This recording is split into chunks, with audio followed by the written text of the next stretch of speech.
It is just past midnight on 31st May 1942, about 55 kilometers northwest of Eindhoven in the Netherlands. The Luftwaffe ground crews are carrying out routine maintenance on their Bf-110 night fighters.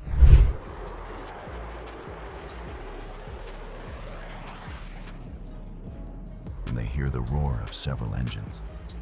They are used to the sound of their own aircraft, but this time it is different. The tone, the rhythm, even the direction of the noise, all suggest something that was not in that night's flight plan. Suddenly, light bombers from Nostimout 23 and 4 and 18 squadrons of the Royal Air Force appear, flying low over the runway and catching everyone by surprise. These Havoc Mark I drop 4,000-pound bombs on the runway and several buildings, then break sharply to the north. They are flying so low that some mechanics swear they can see the silhouettes of the pilots outlined against the glow of the exhausts. The Luftwaffe's anti-aircraft gunners try to shoot them down, but the bombers manage to escape without being hit. The heavy bombs have caused damage to the base, yet the runway is still usable. The surviving Bf-110s are immediately ordered to take off and pursue the Havocs, which are fleeing at top speed towards the English Channel. At this moment, Germany is at the height of its territorial expansion. It controls practically all of Western Europe and much of North Africa through Rommel.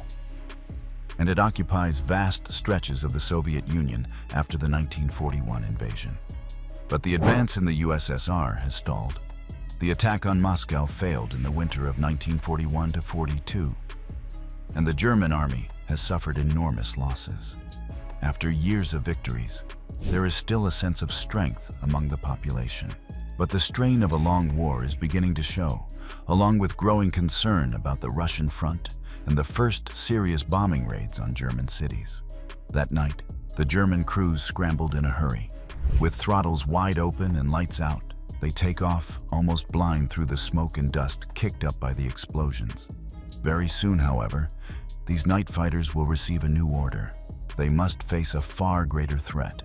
The Havoc raid on Gilserayen is only one of many diversionary missions planned for that night.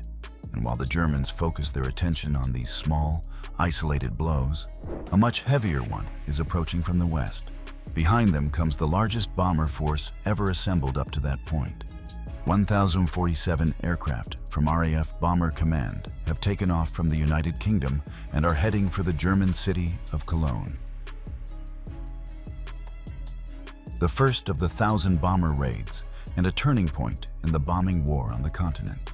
Never before has the night sky over Europe been so crowded with Allied aircraft. A genuine aerial highway of war machines advancing in successive waves.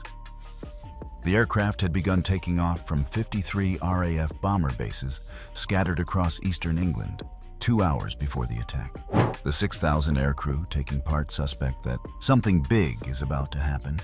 But they enter the briefing rooms without knowing they are about to become part of the largest bomber raid in history up to that time. However, on the maps laid out on the tables, one city stands out above all the others: Cologne. At the bases, the commanders address their men, telling them that they are going to bomb a German city with more than 1,000 aircraft. The airmen remain silent for a few minutes and then burst into cheers. They all know they are about to enter military history. Until then, no Air Force had attempted anything like it. The day's order reads as follows: carry your attack right through to your appointed target with the utmost determination and resolution, knowing in advance that if each one of you succeeds, the most shattering and devastating blow will have been struck at the very vitals of the enemy. Hit them hard, straight on the chin. Barely 3 months before the raid, RAF Bomber Command had been in deep crisis. Despite occasional successes in occupied France and against some targets in Germany, the bomber force was having very little influence on the course of the war. The poor results had badly damaged Bomber Command's reputation, giving it a name for being too costly and too risky. A study by the Air Ministry had found that only 1/3 of British aircraft even reached the target area. Worse still, of that third, Only another third managed to drop their bombs within 5 miles of the aim point. This meant that only 1 in 10 bombers was actually hitting the intended area. In other words, the cost of inflicting symbolic damage on the enemy was measured in hundreds of sacrificed lives. However, Bomber Command's fate would change on 22 February 1942, when Air Marshal Arthur Harris took over as Commander-in-Chief. On assuming command, Harris meets his new deputy, Air Marshal Robert Sonby. Sonby informs him that Bomber Command has only 378 serviceable bombers. Harris is horrified at the figure, remarking that the number is closer to what they had in 1939 than to what the present war demands. Sonby explains that the Admiralty and the War Office are considering breaking up the bomber force, sending part of it to the Mediterranean, another part to Coastal Command, and the rest to the Soviet Union under the Lend-Lease program. In other words, Bomber Command is about to be chopped up and diluted.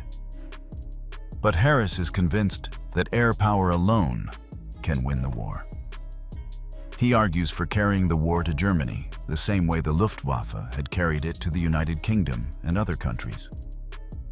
It is in this context that he utters his famous phrase, "The Nazis entered this war under the rather childish delusion that they were going to bomb everyone else, and nobody was going to bomb them. They sowed the wind, and now they are going to reap the whirlwind." But before he can make good on that threat, Harris has to convince the British government to give him the resources he needs to bring Germany to its knees.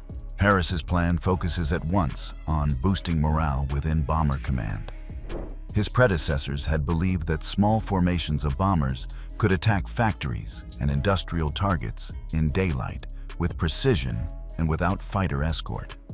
After seeing the heavy losses this caused, both Sonby and Harris decide that the strategy is a mistake. They opt to change direction. Bomber Command will intensify a campaign of strategic area bombing, striking directly at the German war economy. Cologne is chosen as a target because it is an important industrial and economic center, but also because it lies relatively close to the coast and to the River Rhine, making it easier to find at night. Reinforced groups of between 100 and 250 bombers carry out night raids on wide areas of Essen, Lübeck, and Rostock. All of these are dress rehearsals for what will become the first whirlwind of the 1,000 bombers. The city of Essen escapes without truly catastrophic damage, but Lübeck and Rostock are heavily devastated. Even so, these successes are not enough to convince the War Office, which still believes that Bomber Command is essentially something that ought to be dissolved. Many high-ranking officers feel that these raids do not justify the enormous cost in aircraft, fuel, and lives. Fortunately for Harris, he sees it as a political and psychological weapon as well as a military one. A way of showing the British public that the United Kingdom is not only holding out, but also striking back. But time is running against him, and Harris must prove quickly that his Air Force is useful in winning the war. Bomber Command needs a major victory that will change opinion and prove that its bombers can play a decisive role.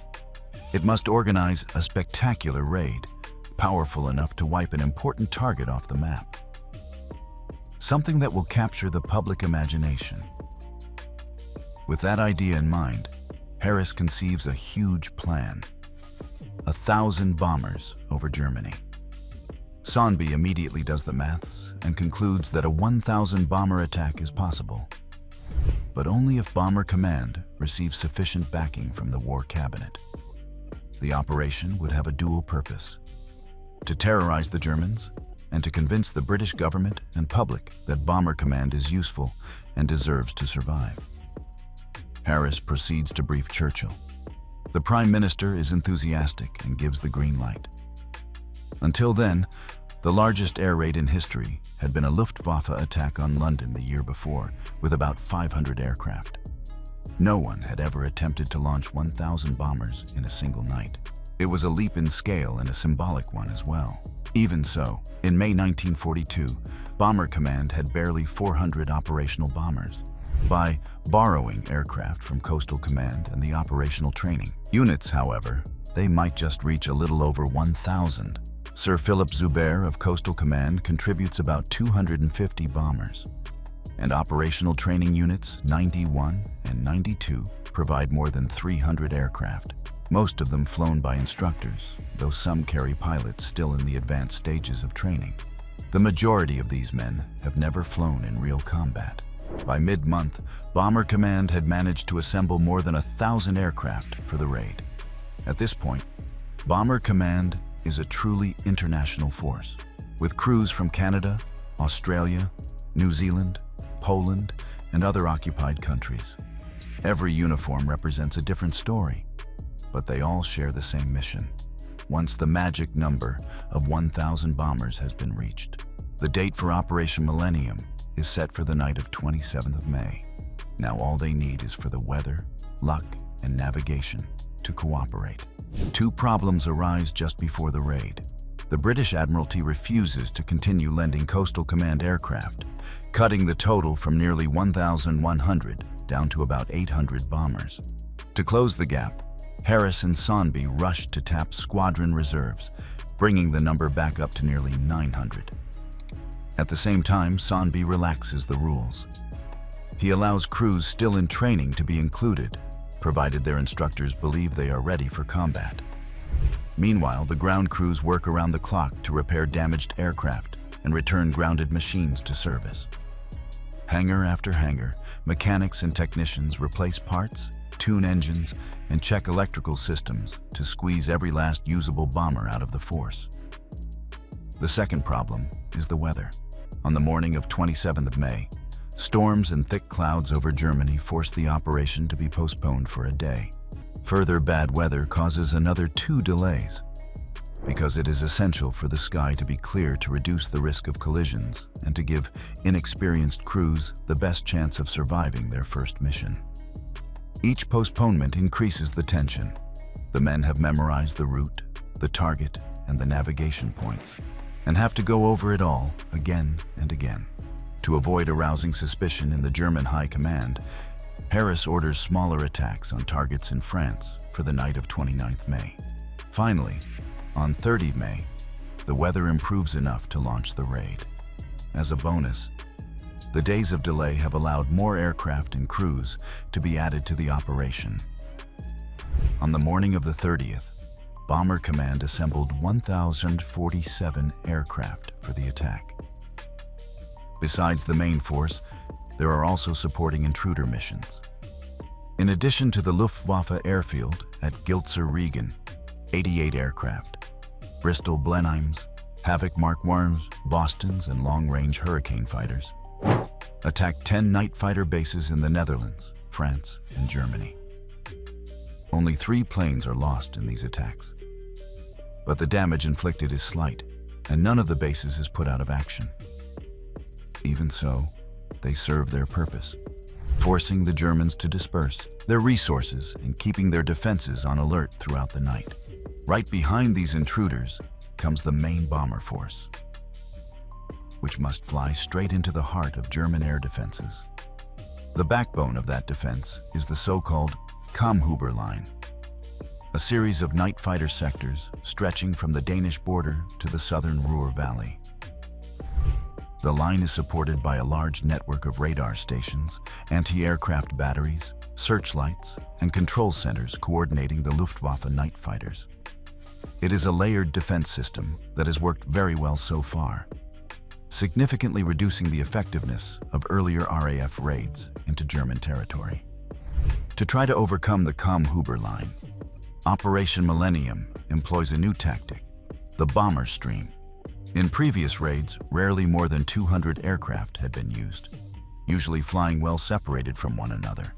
This time, the bombers will form a much more compact tail, concentrating as many aircraft as possible over the target in the shortest possible time.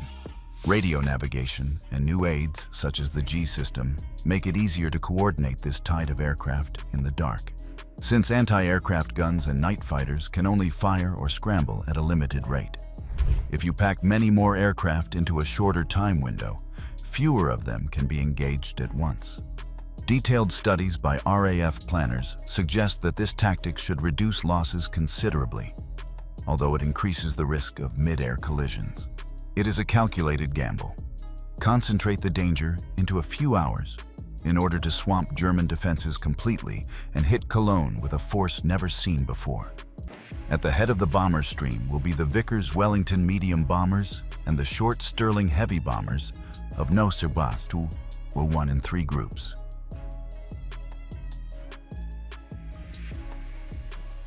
The G radio navigation system. Originally developed to help aircraft land blind at night, it has been adapted as a navigation aid for night bombing. The G system works by measuring the time difference between 2 radio signals received by the aircraft in flight. By adjusting those signals, the navigator can draw intersecting lines on the map and thereby locate the aircraft's position with reasonable accuracy.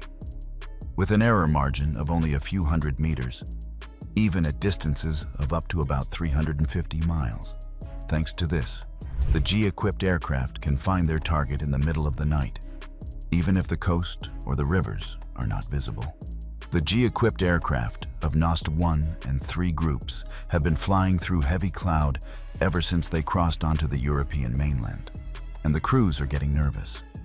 The thick cloud cover has largely shielded them from flak and enemy night fighters, but the success of the operation depends on the sky over Cologne being clear. If not, the whole raid could fail. There is no point in assembling 1,000 aircraft if most of them have to drop their bombs blind. The lead elements are approaching the target when the clouds finally break and the Ruhr Valley and the River Rhine come into view below. The dark line of the river acts like a huge natural arrow pointing towards the city. Wing Commander John MacDonald and Squadron Leader Gilmore are at the head of the formation in 2 Sterling bombers when Cologne appears ahead of them. The German flak opens up and begins firing, but the barrage is scattered and not very effective. The defenders have not yet realized the true scale of the raid. MacDonald and Gilmore are veteran pilots, chosen specifically for this dangerous task. Their mission, at the head of the first wave, is to mark the new marked area in Cologne's old town with incendiary bombs. The fires they start will serve as visual aiming points, so the rest of the bomber stream can better hit their targets in the city. In the attack hierarchy, they are the illuminators, the ones who must light up the bullseye in the darkness. At Sarsiru 47, MacDonald and Gilmore identify the aiming point in the city center below them and release their clusters of small 4 and 20-pound incendiary bombs. This type of ordnance is light, but extremely numerous, designed to start many separate fires. Both pilots know they have the most important mission of the entire operation, and that if they miss, the wave of bombers coming behind them could scatter, turning the 1,000-bomber blow into just another ordinary raid. As their Sterlings turn away from the growing glow of the first fires, hundreds of crews behind them, out in the dark, adjust course towards that same bright spot in the heart of Cologne. During the pre-raid briefing, crews had been warned not to drop their incendiaries unless they were certain they had correctly identified the aiming point. If the first bombs are not accurate, the 1,000 aircraft that follow will also miss. Navigators repeat this line over and over in their heads as they study their maps and watches. They know that a single mistake on their part could throw the entire bomber stream off target. German flak crews' assistants know this as well, and they light false fires in empty fields several kilometers from the city in the hope of confusing the bombers. But the trick fails. Visibility is good, and MacDonald and Gilmore can clearly make out Cologne's ring roads, tram lines, and the vast cathedral, as well as benefiting from the full moon. The silhouette of the cathedral's towers stands out as a perfect landmark amid the sea of dark rooftops. The vanguard of the incendiary force places its bombs exactly on target, and soon a red glow begins to rise from the center of Cologne. To inflict the greatest possible damage on the city, Bomber Command uses a particularly lethal and effective tactic. First, incendiaries are dropped, which serve as markers for the following waves. Next come high explosive bombs, which destroy the more robust buildings but also blow out doors, windows, and walls, allowing air to circulate more freely through the structures. This prepares the way for the final and deadliest wave, in which more incendiaries are dropped, unleashing far more intense fires thanks to the extra oxygen. In theory, all those fires should join and become so fierce that they create what is known as a firestorm, a self-sustaining phenomenon, like a gigantic whirl of flames powered by the constant inflow of air.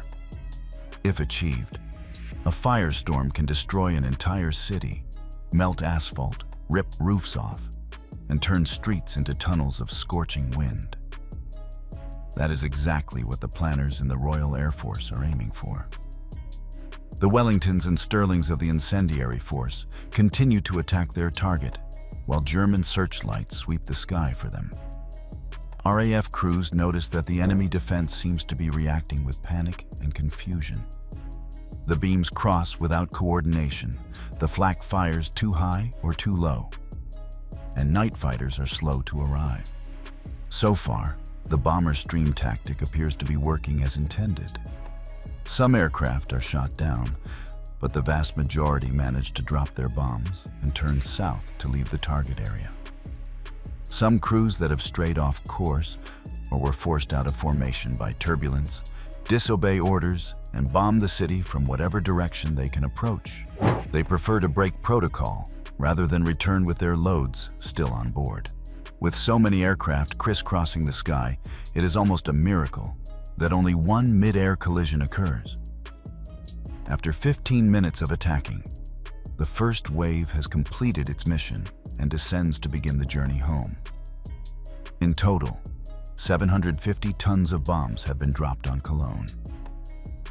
The force heads south and then turns back towards the United Kingdom via Euskirchen, while behind them, the glow of the burning city reveals the scale of the blow they have just delivered. But the raid is not over. As the first group heads home, the second wave, the main striking force, approaches. The bombers of No. 5 Group and Operational Training Unit 91 have been ordered to aim at the Volksgarten, a mile south of the fires in Neumarkt. Meanwhile, the aircraft of No. 4 Group and Operational Training Unit 92 are to bomb Cologne's main railway station, a key node in Germany's logistics network. This second wave consists of Avro Manchesters, Handley Page Hamptons, Armstrong Whitworth Whitleys, and Vickers Wellingtons. In all, more than 500 aircraft. It is a mix of older and newer types, some already nearly obsolete. But that night they form part of the same metal horde driving towards the Rhine. The Avro Manchesters of No. 5 Group are heavy, unreliable aircraft. Leslie Manser is piloting one of them, but his plane starts to develop problems. Despite his efforts, Manser cannot get it to climb above 7,000 feet. The crew becomes increasingly nervous, but the pilot refuses to abort the mission. With flak bursting around them, he weaves in and out and manages to reach the target area and release his bombs. A blast then shakes the aircraft. German flak has torn off the bomb bay doors and damaged the left-hand engine. Manchester loses more than 6,000 feet of altitude before Manser manages to regain control.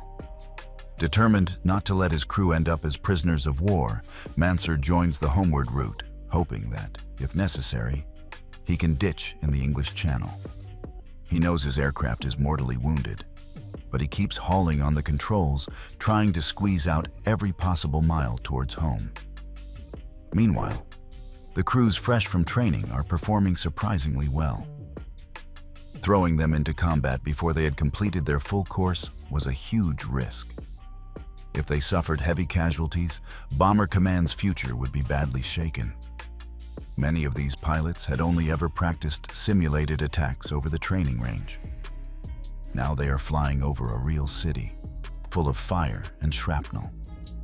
Even so, Operational Training Units 91 and 92 show fairly decent accuracy. It also helps that the frontline squadrons, with veteran pilots, are flying at the very front and back of the bomber stream, leaving the training units better protected in the center. In this formation, the novices have a higher chance of surviving their first mission. The bomber stream continues to wreak destruction, dropping another 450 tons of bombs. The RAF attack is so massive that it overwhelms German air defenses. Many aircraft reach the target with little or no opposition. For the men in the cockpits, the burning city below is visible proof that, for the first time, Harris's plan is working exactly as designed. Curiously, 5 minutes after the second wave reaches Cologne, the flak stops and the searchlights go out. British crews fear this means Luftwaffe night fighters are moving in, but they see only 2 or 3 over the city. In fact, a communication failure has occurred. Luftwaffe ground controllers have refused takeoff clearance to the night fighter squadrons. The reason for this confusion is still not entirely clear. But it appears that air defenses around Cologne had been warned that friendly night fighters would be operating in the area. So they ceased firing just as the heaviest wave of bombers began pounding the city. During those critical minutes, Cologne is almost defenseless before the bomber stream. On the ground, the situation is chaotic.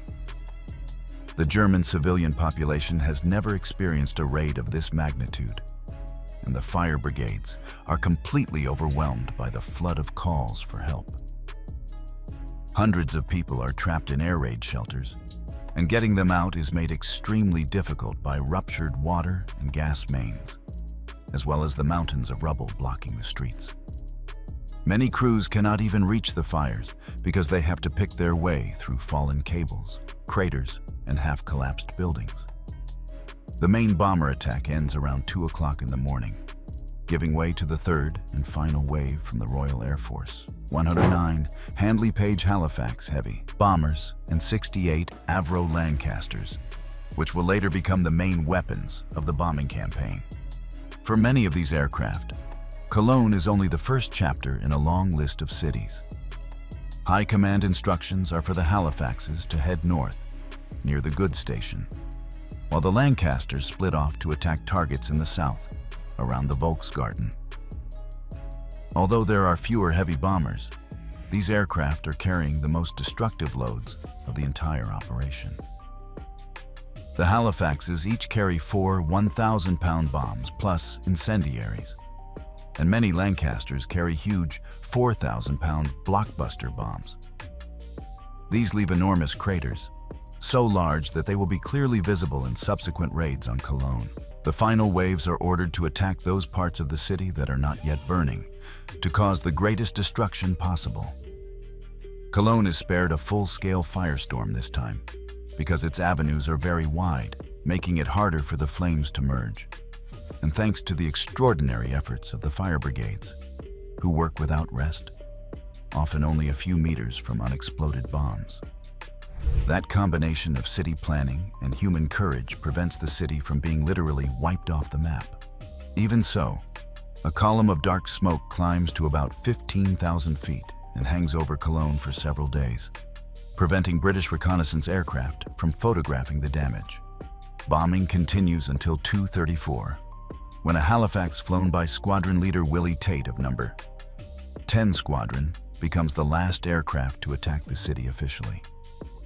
In total, the Royal Air Force has dropped 1,455 tons of bombs on Cologne, 2/3 of them incendiaries. A few stragglers add even more destruction in the early hours. Despite these late arrivals, the majority of aircraft have managed to locate and hit Cologne within the 90-minute window planned by Harris and Sonby. From Bomber Command's point of view, the operation has been a tactical success. Luftwaffe night fighters do score some successes, attacking the bomber stream on its way back to England. Damaged or straggling aircraft are hunted by German Bf-110s and Ju-88s, lurking in the darkness. One Ju-88 passes in the opposite direction, almost brushing the cockpit of a Halifax, flown by Robert Plute. The German fighter pulls a wide turn and dives in to attack, firing cannon and machine gun rounds into the Halifax. Rear gunner Paddy Todd returns fire but can barely see the Ju-88 in the dark. His gun sight is smashed. Yet Todd remains unhurt and keeps firing as best he can, aiming almost blind, guided only by the flashes of the enemy's guns. When the German pilot closes to less than 200 yards, Todd fires a burst and manages to set the enemy aircraft on fire, sending it down in flames into the darkness over the North Sea. Despite having lost 2 engines in the attack, pilot officer Robert Plute manages to bring his Halifax back to base without any of the crew being injured. The aircraft lands practically in a glide, the remaining engines on the verge of failure. Meanwhile, Leslie Manser's battered Manchester has made it as far as Belgium, but the aircraft is barely able to stay in the air. Manser tries to gain a little altitude until the already damaged left engine overheats and catches fire. The crew prepares to bail out as Manser gives the order to use the fire extinguisher and wait for the flames to die down. The men stay at their posts, almost certain that an explosion could kill them at any moment. Against all odds, the fire goes out, buying them a little more time. Even so, the Manchester is almost uncontrollable, and now the right-hand engine is also starting to overheat. The crew understands that their survival depends on decisions taken minute by minute as the night closes in around them. With the bomber on the verge of stalling, Manser orders his crew to jump. His co-pilot, Les Bavaystock, makes sure everyone is gone and then returns to help Manser put on his parachute. The pilot pushes him away and orders him to jump. Bavaystock exits through the aircraft's front hatch and realizes they are flying at less than 200 feet.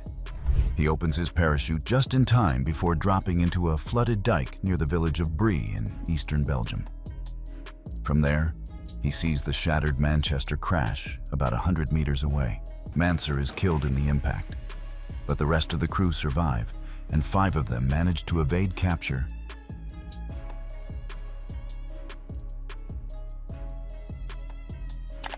His decision to stay at the controls until the very last second is the difference between a crew lost and 6 comrades who make it home. While this is happening, the last bombers are returning to their bases just as dawn breaks over England. Operation Millennium, the largest air raid in history up to that point, is over. The result is a resounding success. Of the 1,048 aircraft that took off to take part in the operation, the RAF calculates that at least 898 found and bombed Cologne. 15 bombers were forced to divert and attack other targets in the Ruhr Valley. Although Churchill had been prepared to announce the loss of more than 100 aircraft, that night the RAF lost only 43, about 3.9%, far less than expected. Interestingly, the operational training unit's crews suffer an even slightly lower loss rate. 28 RAF airmen are killed in the operation, and another 230 are listed as missing. The raid becomes exactly the propaganda coup Harris had hoped for. Churchill showers him with praise for such a success, declaring that Cologne is only the opening announcement of what Germany will receive, city by city. Contrary to British planners' expectations, the raid does not produce a firestorm, so only nearly 500 people are killed on the ground and more than 5,000 wounded, about 21% of its population. 3 days later, the city's newspaper solemnly states that the survivors are fully aware that they have said goodbye to their Cologne, because the destruction is so vast and a significant part of the city's character and traditions has been lost forever. Not only buildings have been destroyed, cafes, family-run shops, parish churches, childhood memories, and everyday corners that define the lives of its inhabitants have been wiped away. The city has been severely damaged. Around 10,500 separate fires have turned residential, commercial, and industrial areas into heaps of smoking rubble. Some 54,000 buildings are damaged, and more than 16,000 are destroyed. Homes, businesses, and industrial facilities alike. The devastation is enormous, and nearby cities have to send resources to help with emergency work and reconstruction. The German High Command is forced to invest substantial resources in strengthening air defenses and increasing the production of night fighters, resources it urgently needs on other fronts. The morality of this action, however, has been the subject of intense debate. From a purely military point of view, the raid is a major victory that strikes a heavy blow at the German war effort, destroying an industrial city that produced large quantities of military material and supplies and forcing the diversion of more resources from other areas. From a human perspective, it raises an uncomfortable question for many. What is an acceptable price for victory when the battlefield is a city full of civilians? In 1942, the Royal Air Force carried out 2,000 bomber raids, this time against Bremen and Essen. Bomber Command crews will continue to strike Germany with great ferocity until the end of the war. Many of them are barely over 20 years old, and some do not even live to reach that age. For them, the night, the roar of engines, and the distant glow of burning cities become part of everyday life. Operation Millennium was only one night, but the strategic bombing campaign would grow exponentially over the next 2 years.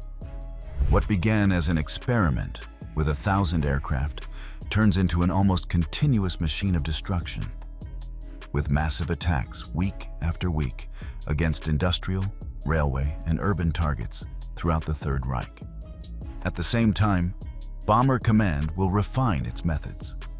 Better navigation aids, new models of heavy bombers, and specialized units to mark targets with flares, such as the famous Pathfinder Force. In a sustained offensive called Operation Gomorrah, over 4 nights and 3 days in July 1943, Bomber Command, working together with the growing U.S. 8th Air Force, will devastate the port city of Hamburg. There, a full-scale firestorm will indeed occur, a hurricane of fire and wind that sweeps through entire districts and kills tens of thousands of people in just a few hours. Gomorrah will demonstrate the maximum power of the area bombing doctrine, and also its most terrible face. But if you want to know more about the hell unleashed on Hamburg, you can watch our videos. And if you have enjoyed our content, don't forget to subscribe to our channel.